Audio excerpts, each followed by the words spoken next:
Hello, everyone, and welcome to the final interview that we'll be doing for the upcoming Vancouver Guitar Festival, which will be taking place from August 13th to 16th at Capilano University. And both of our guests today are amazing local guitarists in the Vancouver, Victoria area, with Vinny being our expert on Brazilian guitar music and Iminah being our expert on flamenco guitar music. Even though Brazilian and flamenco guitar music is so entwined with classical, it's not often that we get to chat with dedicated experts on these styles. So, thanks to both of you for joining us on this interview, and I'm really excited to hear what you have to say. So, as per usual, why don't we start off with a little bit of background? Could you tell us a bit about how you first got started with the guitar? Maybe let's go alphabetical order. Iminah first. Sure, yeah. Well, I was always attracted to the guitar as a child, and probably at the age of 10, I started taking some acoustic guitar lessons, and then I was interested in electric guitar, and I went down that route for a bit. And then, not until I think I was about 20 or 21 is when I found flamenco. I had actually bought myself a classical guitar, but I was listening to well, my uncle had some like Gypsy King CDs, and that was my first taste. And then I discovered Paco de Lucia, and then I was like, okay, what's happening here? I'm very interested. And I searched for a teacher in Victoria, and that's where I found my first flamenco guitar teacher, Gareth Owen. And I started studying with him. And eventually I needed to purchase a flamenco guitar because, as you know, there's lots of hitting on the guitar with Yeah. flamenco. So I had to not carve a hole in my guitar at the time. But Right. yeah, so pretty much, yeah, when I was 20 was when I discovered flamenco, and then I just kept studying from there because I really fell in love with it. Yeah. Great. And how about you, Vinny? What got you started with guitar? Okay, yeah. So first of all, yeah, thank you so much, yeah, for the opportunity here, talking to you and Amina. Nice to meet you too. Thank you. So yeah, actually, like my musical background is kind of similar to Amina experience too. Like when I was like, around 8 years old, I started like playing a few chords, like learning with a friend, and then like when I was around 10 years old, like my mom like enrolled me like in a music school, and over there that I started like reading music and playing, some pieces let's say like a violinist or a pianist that we start like learning melodies and so on, and then like yeah, when I was like mid teenagers that I started like dedicating more time studying the classical guitar repertoire, and then yeah, and then I mean, and that kind of thing like just kept going on and on, so like I think each piece that I learned, I was kind of like curious about like the history or even the style, and one composer kind of led to another composer, and so and then like, oh, okay, why not, going to university and having a degree, and so on. And yeah, so basically my musical backgrounds like for many years was very like sort of a Eurocentric, so learning Renaissance music, Baroque, classical, and so on. But parallel to that, I used to play some popular music as well, so playing like some choro stuff, or even like some rock tunes too, like electric guitar.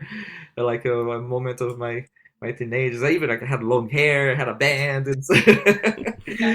yeah, and then like, but the Brazilian music always was like part of my musical universe, somewhat. And then like when I was like late in my undergrad, and like when I started like the master's degree, and then I started getting more interested in Brazilian music, like Villa Lobos and many other composers that kind of helped to build up a kind of language, like for the guitar. And then as I moved to Canada, then my interest like into Brazilian guitar increased like you know a lot. So and yeah, so basically, yeah, that's like what I've been doing like since then. Like this like my beginnings, like that I was just kind of like playing a few notes, but at the same time I was kind of like consuming this sort of music, but like playing, it was like a little bit like later that I dedicated more time like playing some choro, samba, bossa nova, and many other, like styles or rhythms, Mhm. Yeah. And I mean, you mentioned listening to Paco de Lucia and getting really fascinated by flamenco music.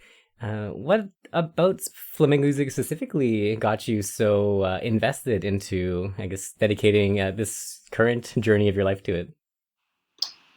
I think also like in flamenco, there's a lot of interesting rhythmical elements.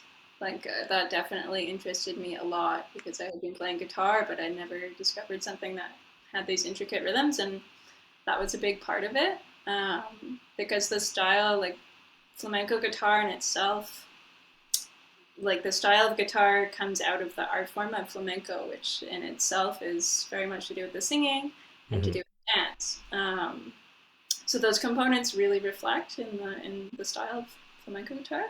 So definitely the rhythm, and then from there, it took me a while to get accustomed to the singing, and kind of as I kept studying, my interest in flamenco just kept growing and growing, and I started to learn how to accompany dance and singing as well. Because with flamenco guitar, it's very much a folk tradition, and to play it with others is sort of where it comes from, right? And then Hmm. there's sort of solo flamenco concert guitar, which developed later on.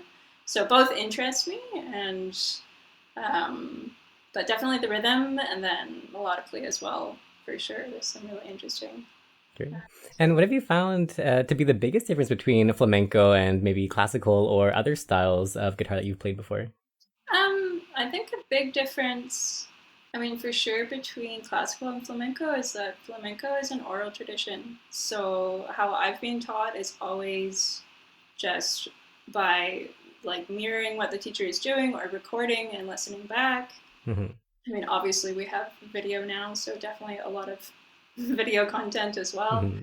Um, but that's a big difference. It's very much you have to just memorize. A lot of it is just memorizing, but also you're never memorizing a piece from start to end, let's say. It's more like you learn a rhythmical structure and then the harmony, and there's some falsettos, which is a falsetta is just a melody. And from there, you kind of learn how to put the puzzle pieces together. So it's Mm. kind of like you're chunking things Yeah, almost. Like yeah. this flamenco is not necessarily an improvised art, but it's also not playing. I'm not reading music and playing from start to end. Hmm. So that's a big difference, I would say. It's just like the style of learning flamenco is unique on its own for that. Yeah. And Vinny, for you, what do you think makes Brazilian guitar music unique from all the other styles of classical guitar that you were studying in school? Yeah, that's a good question. Yeah, so somewhat is kind of similar to flamenco, the way that we, can learn a music, like, especially, I mean, like the popular music, let's say.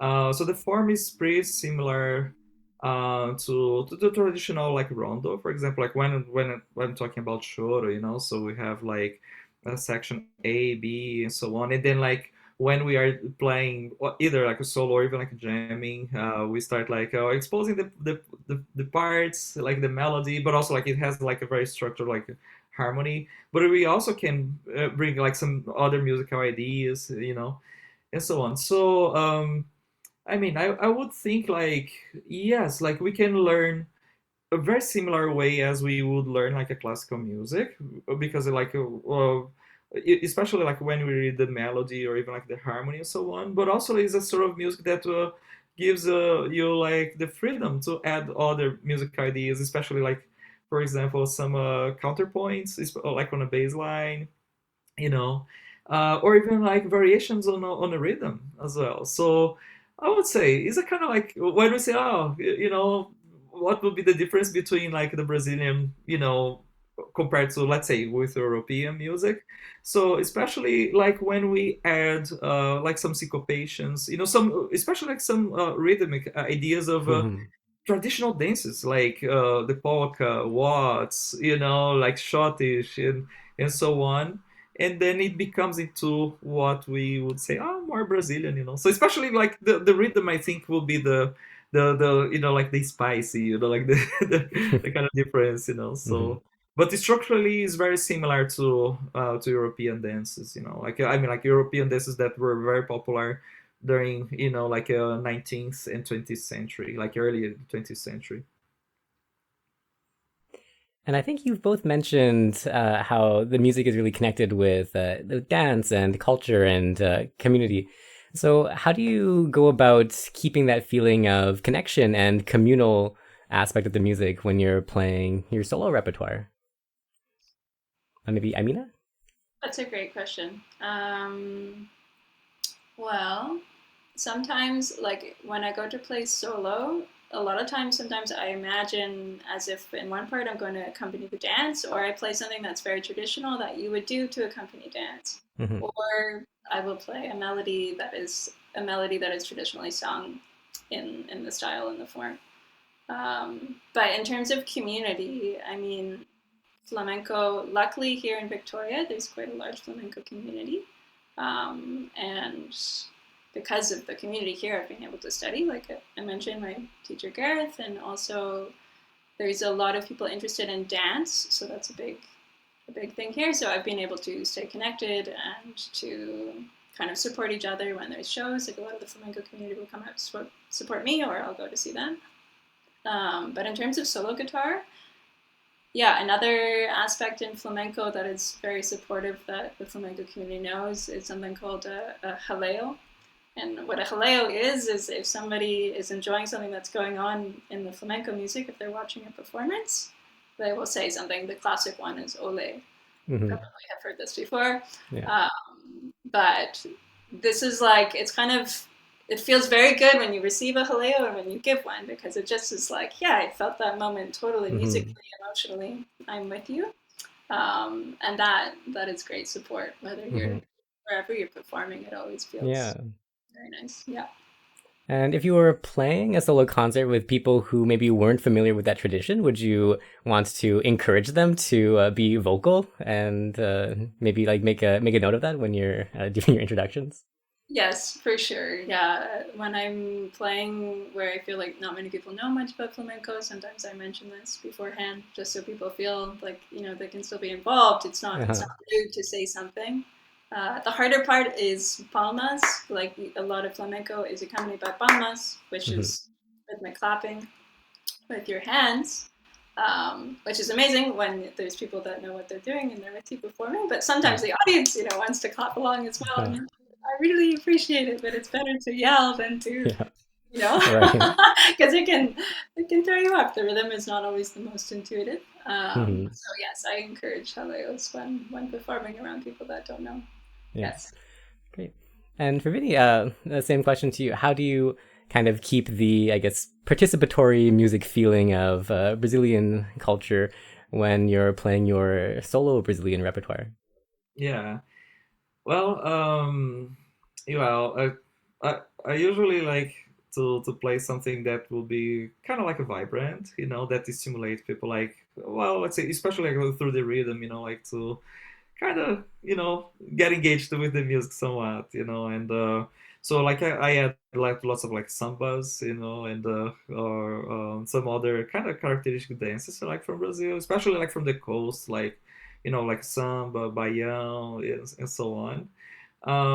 But also like there are some pieces that they have like a very I would say like kind of like mellow melodies, so that can bring kind of a feature of a like a nostalgic feeling, somewhat, and that also could be a little bit something like a little bit more intimate. So when I play like a solo program, I like to bring those contrasts, like something that will be like very playful, like kind of dancing and so on, and then like I bring something that will be more like lyrical, and also like another thing that is some it could be like very characteristic, like in a Brazilian guitar, is like the harmony, especially like compositions like after 1930s or 40s, and then like that like some guitarists started like adding like chords, especially influenced from jazz or from impressionistic music, and so but it was very part of the popular music, so music played like on a radio, so so that like it influenced a lot, like for example the further generations, especially late 1950s and 60s, that like for example bossa nova technically, like when the bossa nova was introduced, like for the American audience, it was introduced like, oh, this is a new Brazilian jazz, something like that, instead of Mhm. just saying a bossa nova, because they're like, what is the meaning of bossa nova and so on, because yeah, like because we get not only the like the melody or the structure that we kind of are familiar with, like with jazz, let's say, like with the two sections, but also the harmony is pretty, like adding chords like with the seven ninths, 13s, lots of 2 5 1 chord progressions, and so on, so and then like yeah, so anyways, yeah, like when I bring this sort of like program, I like to play with, like contrasting dances, or even like kind of feelings as well. Yeah, but yeah, that's like what I I usually try to bring. Great. And while we're on the topic of programs, could you guys tell us a little bit about the repertoire that you're planning to play for the Guitar Festival? Yeah, for sure. So what I've planned so far is a guajira, and guajira, it is largely influenced actually from music out of Cuba as well. And if you saw this performed at the dancer, usually they have a fan. It's very it's a more happy piece, let's say, and it's very beautiful. I really really like it a lot. And then I'm also going to play a jaleo, or you could call it bulerías. Also very lively. Um, and then rondeña, which is a little bit more slow and in a different tuning. It's in like drop D, D, E string goes down to D, and then G goes down to F sharp. Um, and yeah, that's what I'm planning to play. Great. And are these pieces flamenco standards, or where do they fit within the flamenco Um, music tradition? Yes, this is a great question. So when I play solo, I learn it's a bit of a mixture of many things because I learn certain falsettas that I've learned when I was accompanying dance or singing. So the harmony like has to do traditionally with the singing, the key that I'll be playing in. And then the melodies are different falsettos that I've learned. So the composition is my own because I'm kind of just taking different pieces and then putting them together to create Hmm. a solo. So it's the same with all three. But Rondeña is a bit special because Carlos Montoya was the first guitarist to create Rondeña, and it's not a piece for singing, actually. It's just for guitar. So Hmm. this as well, I learned some falsettas, made some things myself, and this is the composition for the Rondeña. Yeah. And is this generally the way that most flamenco concerts go? You have kind of some general, I guess, genres that you're playing in, and then you build the blocks all yourself? Yeah, I would say there's also like there are flamenco guitarists that learn like a full piece that a flamenco guitarist played as a solo. So this is totally an option as well. But for myself, the way that I've been learning flamenco and what I enjoy more is to compose something myself. So just taking different things that I've learned from various teachers, or things that I compose myself, and then putting them together as a piece. Because usually, if I was to be playing with the singing and dancing, I don't need to think so much about the structure because Hmm. they're creating the structure for me. Yeah. Hmm. And last question, is there a theme or connecting link between the three pieces that you've chosen to play? Um, that's a good question. I didn't think so much in this vein, to be honest. But usually, similar to what Vinny was saying, like I kind of like to do many colors. Like Hmm. sometimes I start with something almost happier and lighter, also to warm up my fingers. Like it is useful to play something that has a little bit, not too much energy, but enough that I feel that okay, the blood is flowing, I'm warmed up, and kind of a warm atmosphere, uh, and then to sort of bring it down a little bit and also bring it back up. So this is how I think usually when performance Hmm. is sort of just like the arc of the pieces and how Hmm. much energy or if it's more somber. Yeah. Great. And Vinny, could you tell us a bit about the rep that you're planning to play for the Guitar Festival? Sure, yeah. Although I kind of like sent a little bit like bigger list, but actually I still like selecting which exactly I'm gonna be choosing for the Mhm. occasion. Because yeah, like if ideas, yeah, it's still like kind of flourishing. But I think is like one composer that I chose is a composer that wrote like a series of 20 studies, and then I'm gonna play maybe one or two short Mhm. pieces from these studies that um, that like is a kind of like a intention to teach a classical guitarist how to play popular Brazilian popular music. Mhm. So and then I chose like for example the study number 3 and 7. They are very short. So one is like a kind of samba, another one is like we call it a toada. Toada is pretty much like a prelude. Mhm. So the name of this composer is Geraldo Vespar, and yeah, so I intend to play maybe both studies because they are kind of short, or maybe just Mhm. one of them. Then I intend to play like one or maybe another piece by Garoto. So Garoto is a composer that he had a very short, like life, time, and especially like dedicating writing music for classical guitar because actually he was like a multi-instrumentalist. He lived early 20th century. He passed away in 1955.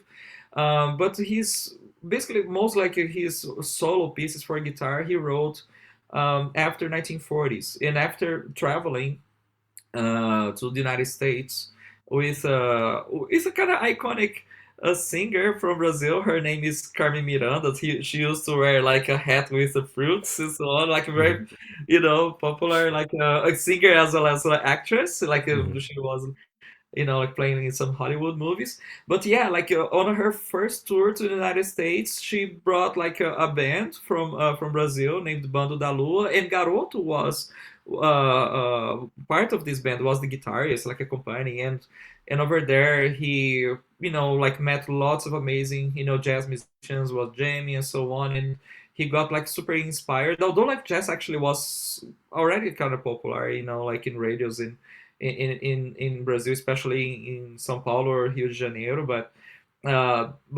having this sort of contact, like influenced him a lot, to write like his solo pieces and brought like the musical ideas. So like his music is super like interesting about like harmonies and so on. So there's like for example like a music that. Is a samba, but like the way that he uses harmony, influenced a lot, like bossa nova, like 15 years later, Mhm. named Lamentos do Morro, and I probably will play Vivo Sonhando. That like is a music that has a strong like influence from music from the BC, like especially in harmony. And then the other composer that I was thinking was Baden Powell, because Baden Powell, yeah, he was a guy that kind of like, well, I would say there's a generation before and after Baden Powell That's in right. terms of like how to play or even how to write music for guitar, the Mhm. Brazilian guitar. Because actually, yeah, like he got the influence from like harmonic ideas from Garoto for sure, and many other composers. I mean, from that time. So he lived, uh, like he was born in 1937, passed away in 2000. So he could live pretty well, like during the 20th century, and but also like yeah, like he grew up like from the suburban areas in Rio de Janeiro. So like he has like a very strong influence from samba but also from jazz. So he was like an amazing like improviser and so on. So his music is pretty like jazzistic. So I intend to bring like a music named Deisha that yeah, it has like a theme and then an improvisation over it, and that would be like very interesting. And then like so Baden Powell influenced other guitarists like in the generations afterwards, like Rafael Rabelo, Yamandu Costa, that nowadays play Mhm. like a seven strings guitar, and many other musicians. And also like he was part of the bossa nova movement too, and like wrote like some compositions with like singers and like or lyricists as well, like Vinicius de Moraes, Tom Jobim, and many others. So I think it will be fun, playing something by him. And for closing like the program, I'm still kind of deciding, like it will be maybe Ginga or Marco Pereira, or maybe both, because also like I intend to bring like some short pieces that will be like composers that they are still active, Hmm.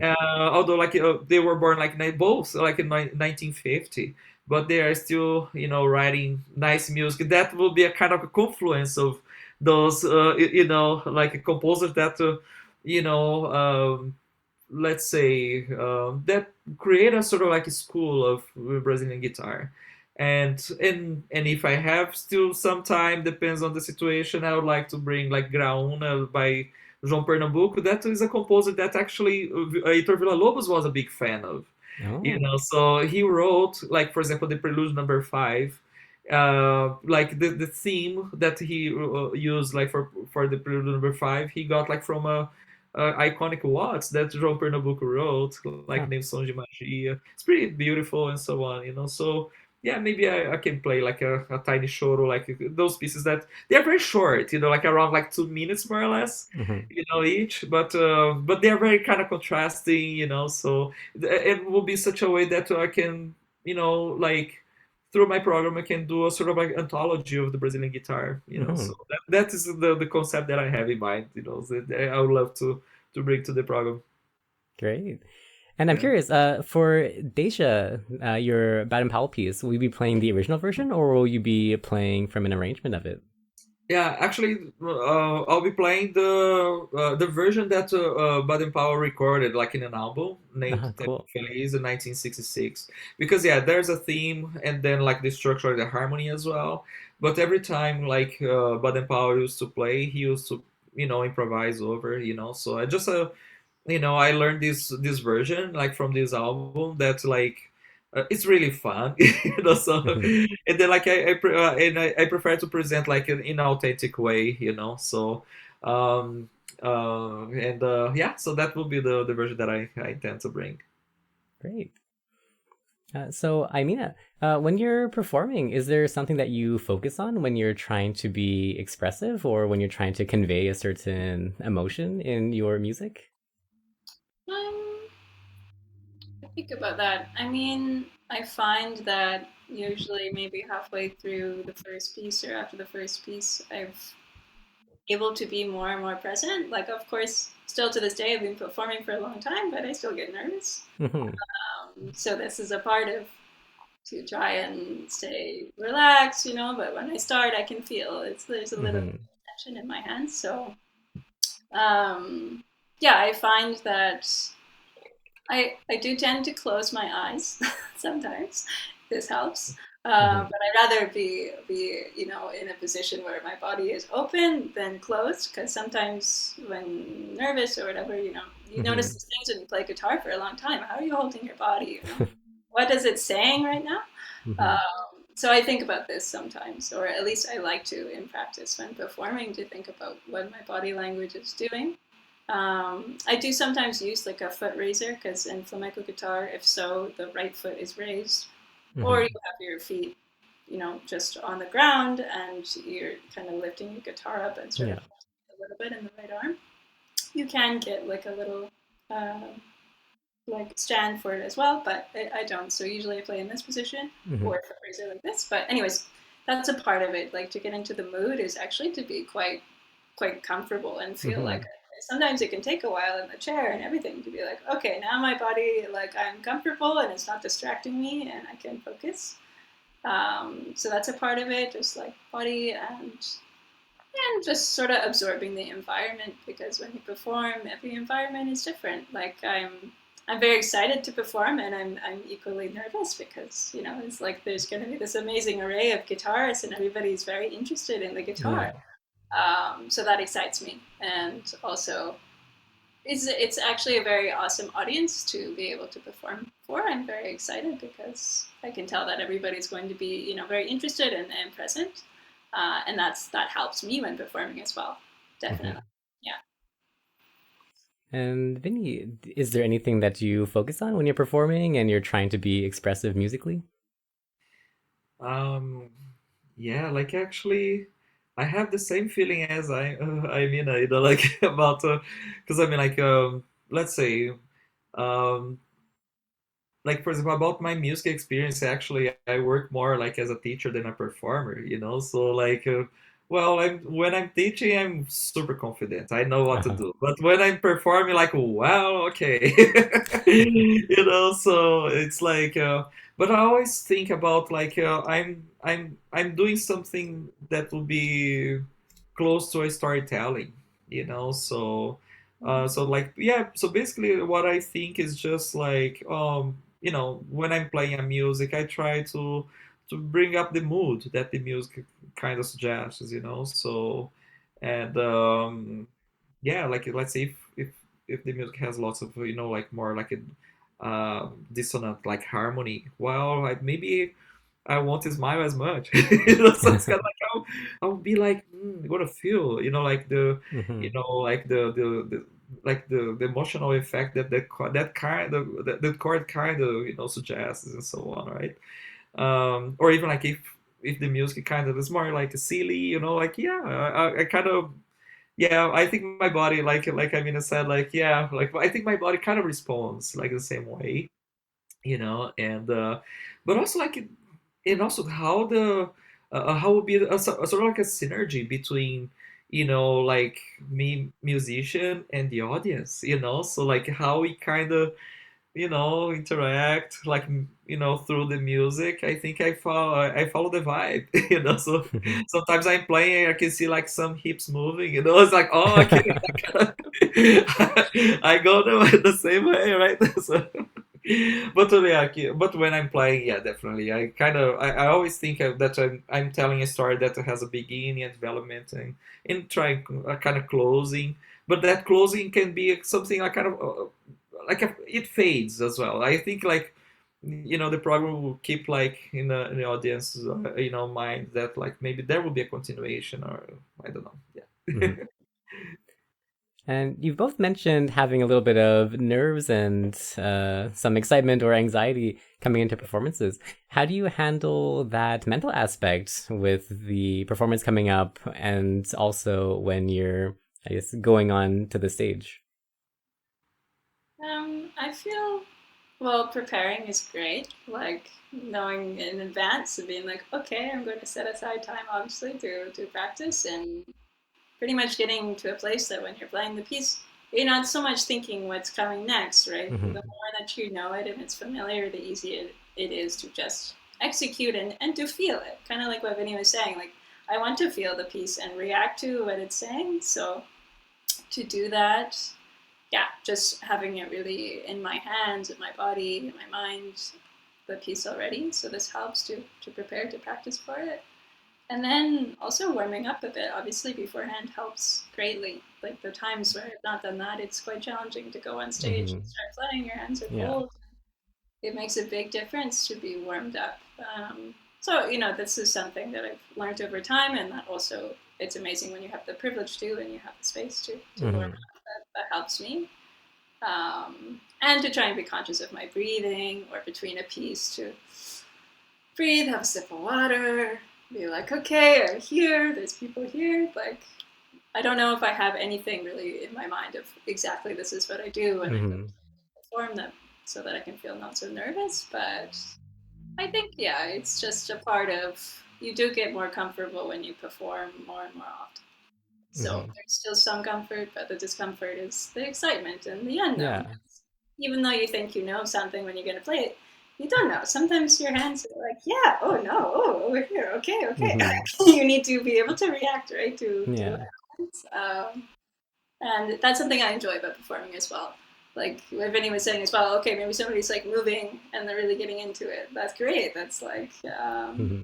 or not. Everybody's just, listening Yeah. and still. So, yeah, I think just remembering to breathe, warming up before, and practicing the material so that it just feels like at ease when you're going to go play it. Yeah. Hmm. And have you found that the improvisatory or I guess compositional nature of flamenco has made it a bit more uh, settling and confident for you to play, knowing that you can maybe just improvise your way out of a situation Yes, if it arises? for sure. That's a part of it. And yes, that's kind of like something that makes it not so much easier, but because not everybody's thinking this is how it's going to go, Hmm. there's a liberty there to decide, oh, okay, this part I'm actually going to put it here now. And maybe I forgot to put it in this spot, and now I'm going to bring it over here. So Hmm. there is that element, that component for sure when performing, is that I can sort of decide on the fly what I'm going to do. And I would think that it's quite challenging the other way around when everybody knows the piece and is expecting to hear, you know, like, and this is a different, I think it's very impressive how people can memorize pieces, like really from start to finish. It's a different language that I don't interact with it that much. Obviously, I Hmm. can memorize my own things, but again, I have the liberty to improvise and to change things around. So yeah, that's a unique thing with flamenco for sure. Hmm. And Vinny, you have to deal with the opposite problem. Much of the pieces are fully composed. So, how do you Yeah, deal with the, I guess, mental aspect of that and your performances? I see. Well, when I play solo, I always actually play things that I study like very systematically. I kind of I avoid improvising because well, because it actually is kind of like my let's say like my music background skills or something like that. Because like I prefer like feeling way more comfortable like at improvising actually when I'm jamming. Because Hmm. like I have the support like oh let's say the harmony or even like the like the rhythm support and so on. So and then like because actually yeah like I will it's like for example like spontaneous like telling a joke. So sometimes if I don't have anything like ready for, I would kind of a little bit like hesitating. Hmm. So but like yeah, so usually like when I perform solo, yes, so, like I just like I try like to be ready for the the occasion and but also like once like let's say I learn a piece and so on like so at home I like I start like let's say like pretending that I'm performing to someone. Can be one person, can be like 100, it can be 1000, so but I do that sort of like as an exercise at home, Hmm. so or eventually I need to record myself or even like whenever I have the opportunity to play to an audience I do so like before like a big event so I always try to prepare myself for performances so because like thinking about myself like when I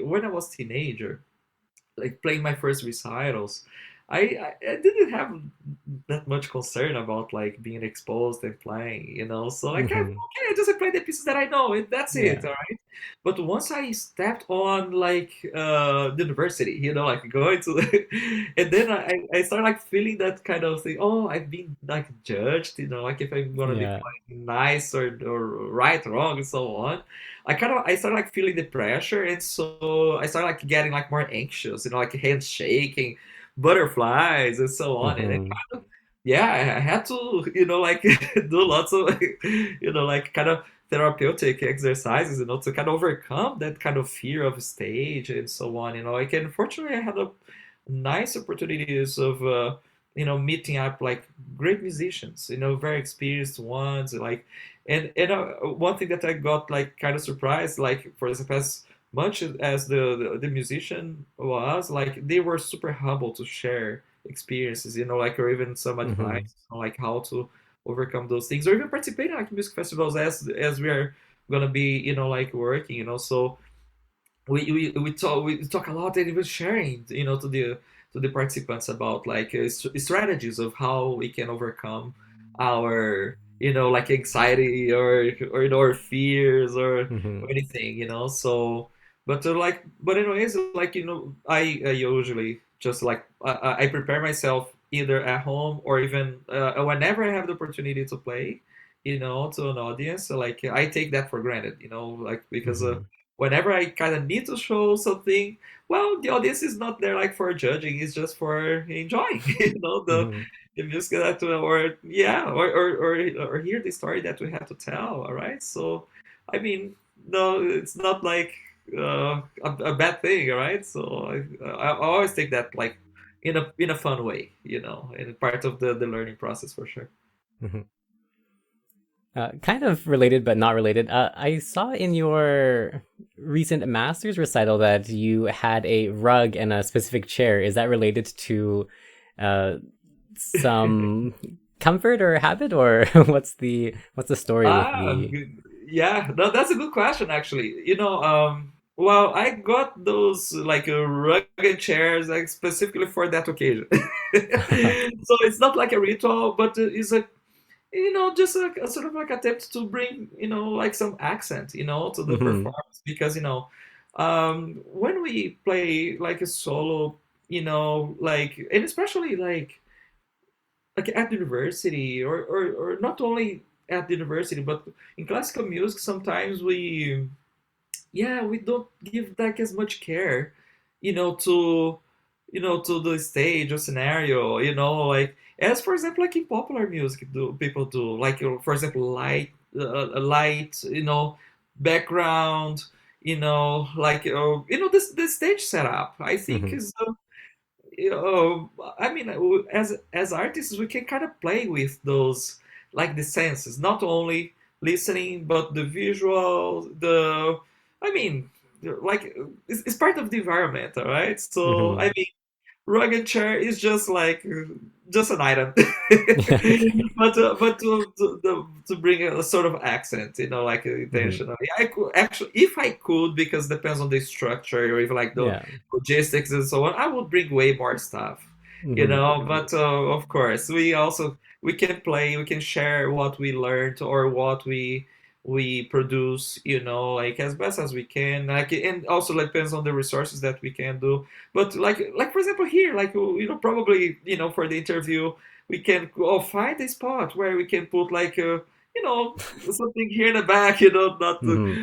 could be flat as well, That's so true. but if you can bring like something like plants or yeah, it brings like something extra that will express somewhat what we would like to, all right? Like some Hmm. happiness or calming or harmony and so on.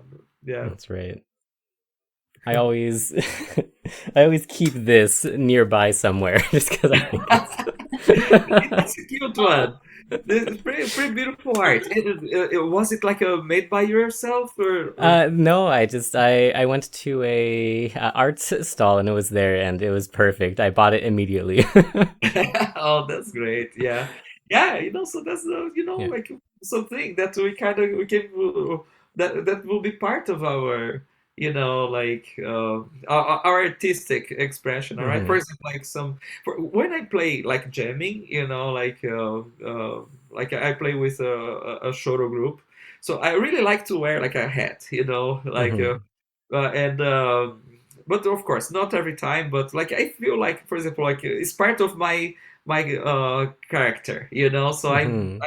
I'm becoming like the Vinny, the guitarist, part of the so or for example, yeah, some artists like they have like a special a kind of a like attire as well, all right? And like for example, like today I'm drinking my matcha here, like like Argentina won. Sorry, but I have nice friends like from England that are like, okay, sorry, like Argentina made it, and also as a friendly tribute to our special guest like Maestro Pujol, also from Hmm. Argentina. That's like a super iconic match. So like, but anyways, yeah. Like for example, like some people, like for example, they bring the match, to the stage, as part of also like kind of cultural, identity, Hmm. or just a cultural accent as well. I mean, yeah. Like I think those things kind of like, yeah, it can be, like a kind of cute, Hmm. extra thing. Yes, it was Just definitely for the very striking. performance. Yeah, yeah.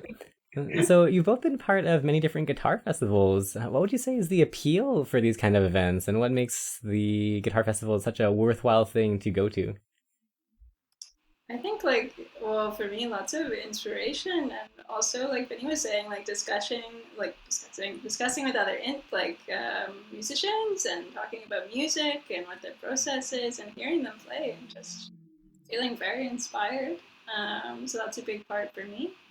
It's just sort of the communal aspect is that you get to be around all of these people that share a pretty similar world to your own actually and can Hmm. learn a lot from each other and have fun too, you know, and just sort of experience the life of music all together and just yeah, I don't know. I'm very excited. I love being a Yeah. part of yeah. I mean, specifically this festival will be my first time, so I'm very excited. But yeah, I think for me it's just listening to other people play, and also there will be workshops, and I think it will be great. Yeah. Excellent. And how about you, Vinny? What about the guitar festival is something that makes it so worthwhile for you? I see. Well, first, like I'm super happy, to be invited to be part of the faculty and as well as playing. And it brings me like pretty nice memories, like when I was, teenager, also early adulthood. That like in Brazil, I had opportunity to participate in lots of music festivals or even guitar festivals too, and each one is like super memorable. Like I learned a lot. I have made friends, Hmm. and even like for example that like those friendships I still like like exist still, like we have the same bond, although like we are like live in many different places worldwide. Like some of my friends moved to Europe, others still live in Brazil, and so on. But yeah, like I think it's a kind of like part of the experience of life, and sometimes like okay, let's say like we have like regular instructions, like with a teacher, amazing teacher, and so on. But sometimes the message we don't absorb as like as this, like or maybe I don't know, like sometimes we kind of like no, we don't get, although the teacher has a pretty nice way to advise ideas and so on. But then when you go to the music festival and then Hmm. the teacher says exactly the same thing that the teacher said, but oh yes, exactly. Why not? Yeah. Like I didn't do that, So yes, those kinds of insights I had like sometimes in music festivals, because over there, yeah, I had opportunity like for example, let's say playing a master class. And so like in master classes we are learning, but also we are like being exposed. And sometimes like the attention, the way that we are like, you know, experiencing that moment can be like crucial for our learning process, all right? Hmm. And so anyways, like I always see music festivals like in a very positive way, like especially like as a as a humanistic experience, I would say, because like Hmm. yeah, meeting like lots of amazing artists, like most of them, like I mean, like actually I had all great artists and composers. They were super humble, and like I mean like fortunately I never had like any bad experience at Yeah. all, so and anyways, like any time that if I have opportunity to participate, like or even like now, like I'm feeling this moment in my life now, I've been part of the faculty, like whereas like in a like a recent past, like I was part of the students, so yeah, like was amazing, so yeah, I hope like I can bring some nice insights, some ideas that will be helpful somehow, to whoever will be participating in the festival. And I mean, do you remember what your first guitar festival experiences were like? Yes. So it was yeah, like yeah, I was 14. No, hold on. Yeah, I was 13 years old, and it was a guitar festival. It was held in my hometown, Goiânia, in Brazil. Like it's just a few hours drive away from Brasilia, the capital. And the guest was a guitarist named Eduardo Fernandes. Like he's a Uruguayan guitarist, super amazing, like musician, very like wise and also like erudite. Like Hmm. he knows pretty well about music, many other things, and for me it was like amazing, like to say like, wow, I have the opportunity to play to someone that has like like let's say like a very extensive like a resume, like recording, Hmm. playing everywhere worldwide and so on, and like I remember I played.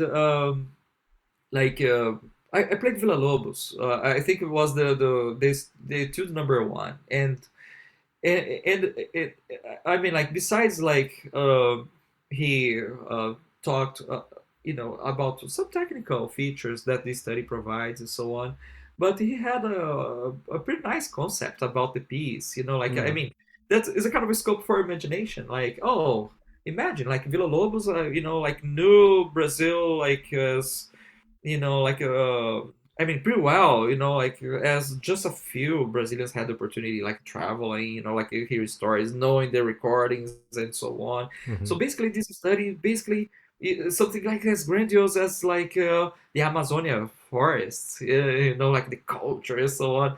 So anyways, like and then I was like admiring like his words about like wow why he's talking about that, but somewhat just to bring some musical ideas later, Hmm. that will be like affecting my interpretation of the piece.